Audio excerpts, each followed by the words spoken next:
بسم اللہ الرحمن الرحیم۔ السلام علیکم دوستوں، بہنوں، بھائیوں اور بزرگوں۔ ہم قرآن اور حدیث کی روشنی میں ایک مقبول سوال کا جواب دے رہے ہیں، جس کے بارے میں ہر کوئی جاننا چاہتا ہے کہ دجال کا آخرت میں کیا اشر ہوگا۔ تو دوستو، جھوٹا مسیح دجال ایک انسان ہے جو آخری وقت میں ظاہر ہوگا۔ وہ قیامت کی بڑی نشانیوں میں سے ایک ہے۔ شروع میں وہ کہے گا کہ وہ نبی ہے، پھر کہے گا کہ وہ اللہ ہی ہے۔ اللہ اس سے بہت بلند ہے۔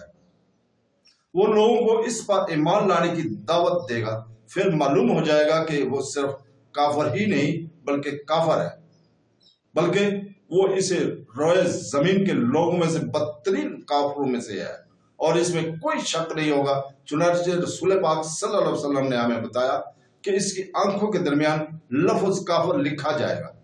جھوٹا مسیح دجال اس وقت تک اپنے کفر پر قائم رہے گا جب تک کہ حقیقی مسیح عیسیٰ علیہ السلام ابن مریم علیہ السلام سے قتل نہ کر دے۔ ان کے بارے میں حدیث مروی ہے، ان میں سے چند درج ذیل ہیں۔ ابن ماجہ 4215 میں نے ابو امامہ سے روایت کیا کہ رسول پاک صلی اللہ علیہ وسلم نے ہم سے خطاب کیا، اور آپ کی زیادہ تر تقریر دجال کے بارے میں اور اس سے ڈرانے والی تھی۔ دوسری چیزوں کے علاوہ انہوں نے کہا کہ جب سے اللہ تعالیٰ نے اولاد آدم کو پیدا کیا ہے، زمین پر کوئی ایسا فتنہ نہیں آیا جو دجال کے فتنے سے بڑا ہو۔ اللہ نے کبھی کوئی نبی نہیں بھیجا بلکہ اپنی قوم کو دجال سے ڈرایا۔ میں خاتم النبیین ہوں اور تم آخری امت ہو، اور وہ ضرور تمہارے درمیان ظہور پذیر ہوگا۔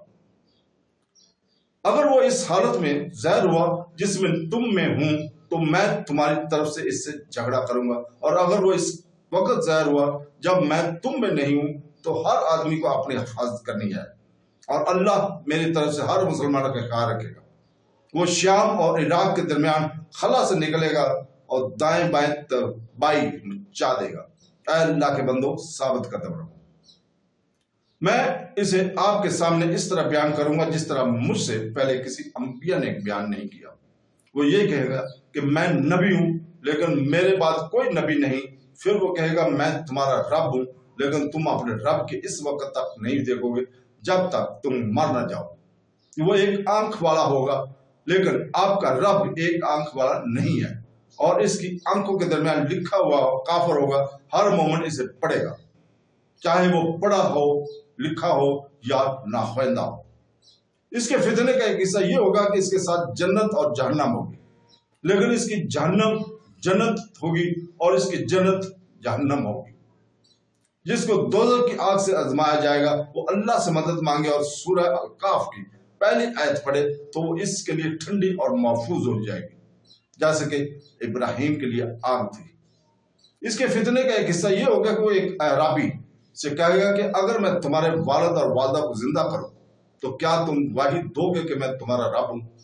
اس کے سامنے دو شیطان اس کے باپ اور ماں کی شکل میں نمودار ہوں گے اور کہیں گے کہ بیٹا اس کی پیروی کرو کیونکہ وہ تمہارا رب ہے۔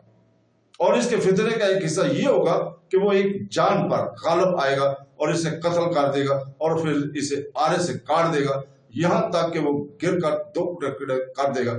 پھر وہ کہے گا میرے اس غلام کو دیکھو، میں اسے اب زندہ کروں گا۔ پھر وہ دعویٰ کرے گا کہ اس کا میرے سوا کوئی رب ہے۔ پھر اللہ اسے دوبارہ زندہ کرے گا اور شیطان اس سے کہے گا تمہارا رب کون ہے؟ اے رب، اور تو اللہ کا دشمن ہے تو دجال ہے۔ اللہ کی قسم میں آپ کے بارے میں آج جتنا یقین رکھتا ہوں اس سے زیادہ کبھی نہیں تھا۔ البانی نے صحیح جامع 13833 میں اسے صحیح قرار دیا ہے۔ مزید دیکھیں قصہ المسیح الدجال از شیخ البانی رحمۃ اللہ۔ مسلم 7560 نے نواس بن سمان رضی اللہ تعالیٰ سے روایت کیا ہے کہ نبی کریم صلی اللہ علیہ وسلم نے دجال کا ذکر کیا اور ابن مریم کا ذکر کیا، پھر فرمایا وہ اس کا پیچھا کرے گا یہاں تک کہ وہ کپڑ لے گا اس کے ساتھ کی تاریخ میں، پھر وہ اسے قتل کر دے گا۔ نبی نے کہا ہے کہ رسول پاک صلی اللہ علیہ وسلم نے لد کے دروازہ ذکر کیا، فرمایا لد لود بیت المقدس یروشلم کے قریب ایک قصبہ ہے۔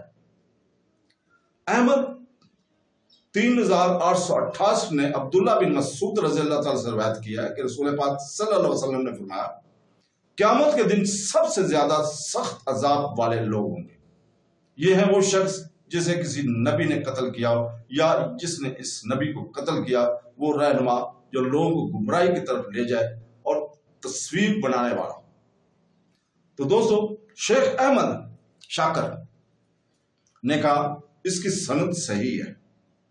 بخاری 4076 نے موقوف سند کے ساتھ روایت کی ہے کہ ابن عباس رضی اللہ تعالیٰ نے کہا اللہ کا غضب اس شخص پر سخت ہوتا ہے جو کسی نبی کے ہاتھوں قتل ہو۔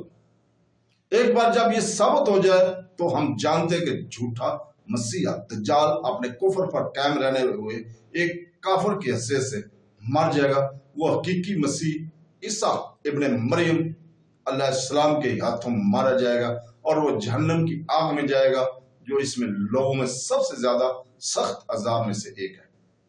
تو دوستو، اللہ تعالیٰ سے دعا ہے کہ وہ ہمیں قرآن اور حدیث پڑھنے اور اس کو سمجھنے اور اس کے اوپر عمل کرنے کی توفیق عطا فرمائے۔ آمین ثم آمین۔ اللہ حافظ۔